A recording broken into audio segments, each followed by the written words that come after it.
बरसात का मौसम आते ही हमारे आसपास की जमीन पूरी तरह बदल जाती है। जहां कुछ दिन पहले सूखी मिट्टी दिखाई देती थी, वहीं अब तरह तरह की घास, छोटे बड़े पौधे और रंग बिरंगे फूल उग आते हैं। ज्यादातर लोग इन्हें सिर्फ जंगली घास समझकर अनदेखा कर देते हैं। कोई इन्हें उखाड़कर फेंक देता है तो कोई इन पर ध्यान भी नहीं देता। लेकिन क्या होगा अगर इन्हीं साधारण दिखने वाले पौधों में कुछ ऐसे हों जिन्हें सदियों से आयुर्वेद में महत्व दिया गया हो, और कुछ ऐसे जिन पर आज वैज्ञानिक भी शोध कर रहे हों, और कुछ ऐसे जो सही पहचान और सही उपयोग के बिना नुकसान भी पहुंचा सकते हों। आज हम बात करेंगे ऐसे ही 3 पौधों की, जैंथियम स्ट्रोमेरियम, आक और अतिबाला। सोशल मीडिया पर इनके बारे में तरह तरह की बातें सुनने को मिलती हैं। कोई इन्हें चमत्कारी बताता है, कोई हीरे से भी ज्यादा कीमती कहता है, तो कोई दावा करता है कि इनसे बड़ी बड़ी बीमारियां ठीक हो जाती हैं। लेकिन क्या इन बातों में सच्चाई है? आज का वीडियो किसी अफवाह पर नहीं, बल्कि पारंपरिक जानकारी और उपलब्ध वैज्ञानिक तथ्यों पर आधारित है। तो आइए सबसे पहले जानते हैं उस पौधे के बारे में जिसे शायद आपने कई बार देखा होगा, लेकिन कभी पहचानने की कोशिश नहीं की। पहला पौधा, जैंथियम स्ट्रोमेरियम।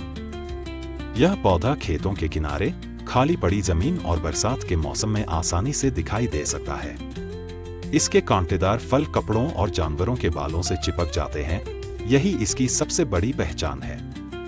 आयुर्वेद और पारंपरिक चिकित्सा में इस पौधे का उल्लेख मिलता है। इसके विभिन्न भागों का उपयोग कुछ पारंपरिक उपचारों में किया गया है। आधुनिक वैज्ञानिक भी इसमें पाए जाने वाले प्राकृतिक रासायनिक यौगिकों का अध्ययन कर रहे हैं, ताकि यह समझा जा सके कि इनमें कौन कौन से जैविक गुण मौजूद हैं। लेकिन इसका दूसरा पहलू भी है।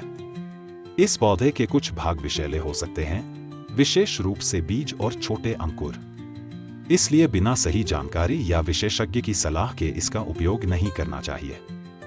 अब चलते हैं दूसरे पौधे की ओर, जिसे भारत में धार्मिक और पारंपरिक दोनों दृष्टियों से विशेष माना जाता है। दूसरा पौधा है आक। आक एक ऐसा पौधा है जो कठिन परिस्थितियों में भी उग जाता है। बंजर जमीन हो या तेज धूप, यह आसानी से जीवित रह सकता है। आयुर्वेद में भी इसका वर्णन मिलता है, लेकिन इसका उपयोग हमेशा सावधानी और विशेष प्रक्रिया के बाद ही किया जाता है। इसके दूध जैसे सफेद रस में ऐसे तत्व होते हैं जो त्वचा और आंखों में जलन पैदा कर सकते हैं, इसलिए इसे साधारण घरेलू नुस्खा समझकर इस्तेमाल करना सुरक्षित नहीं है।